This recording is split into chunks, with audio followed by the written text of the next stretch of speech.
आप सारे लोग इस बात को जरूर पकड़ के रखो। बस आम था कोई नुआसान वाले क्लास में, मदन भाई थे। फोकस एंड फ्लो, दो बात जिसने समझ ली ना उसकी लाइफ बदल जाएगी। मैं आपको सही बता रहा हूँ, यही विचित्र की बात है। आप जितना ये याद रखोगे कि फोकस कौन है हमारा, शिव बाबा, और फ्लो कौन कर रहे हैं हम, बस उसी के इर्द गिर्द। जैसे सूर्य के चारों तरफ पृथ्वी चक्कर लगा रही है, वैसे ही बाबा के इर्द गिर्द हम चक्कर लगा रहे हैं।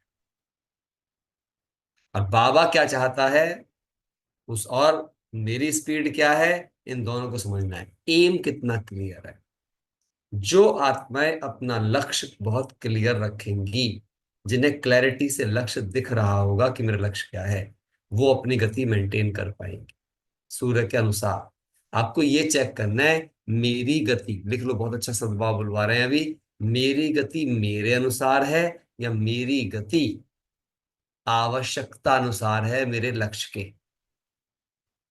मेरी गति रूपी जो लक्षण है वो मेरे अनुसार चल रहा है, मेरे कंफर्ट के अनुसार, या उस आवश्यकता के अनुसार चल रहा है जो बाबा ने मुझे लक्ष्य दिया है। बहुत इंपॉर्टेंट बात है ये, आप चेक करो।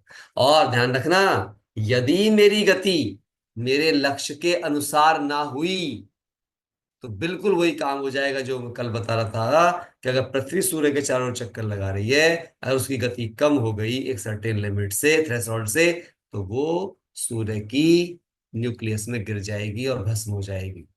और अगर उसकी गति तेज हो गई, हाँ, ऑर्बिटल स्पीड से, तो वो ऑर्बिट को छोड़ के बाहर निकल जाएगी।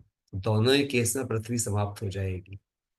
ठीक उसी प्रकार से हम भी, यदि लक्ष्य से भटके, लक्ष्य से स्पीड कम हुई, तो हम भस्म हो जाएंगे, नीचे चले जाएंगे, खत्म हो जाएंगे। और अगर स्पीड बहुत ज्यादा करने की कोशिश करी, तब भी थक करके बाहर निकल जाएंगे ऑर्बिट से, यानी कि उस ऑर्बिट के योग्य नहीं बचेंगे।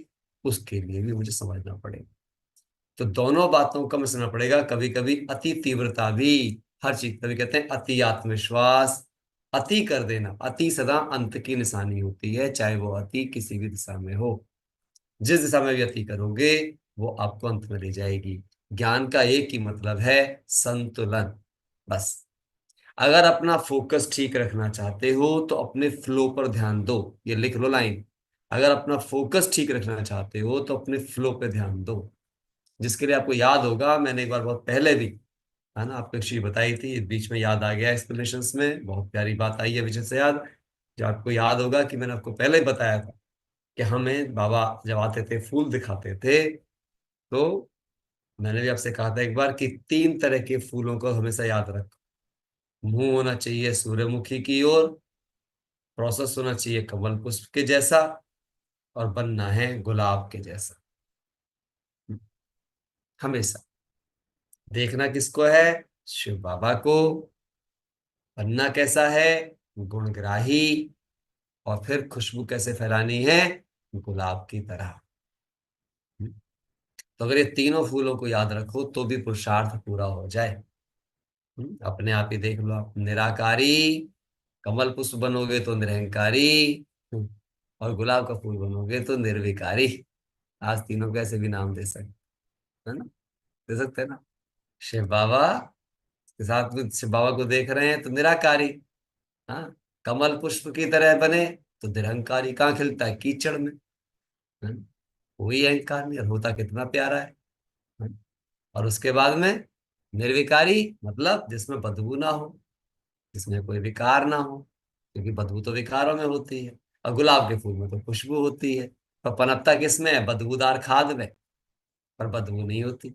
सारी बदबू मिटा देता है अपने अंदर से, केवल खुशबू फैला। तो देखो तीनों चीजें, एक नया प्रारूप मिल गया ना बाबा की याद से। बाबा ये ऐसी चीज करा, उनको, उनका कोई चित्र नहीं है, ब्रह्मा विष्णु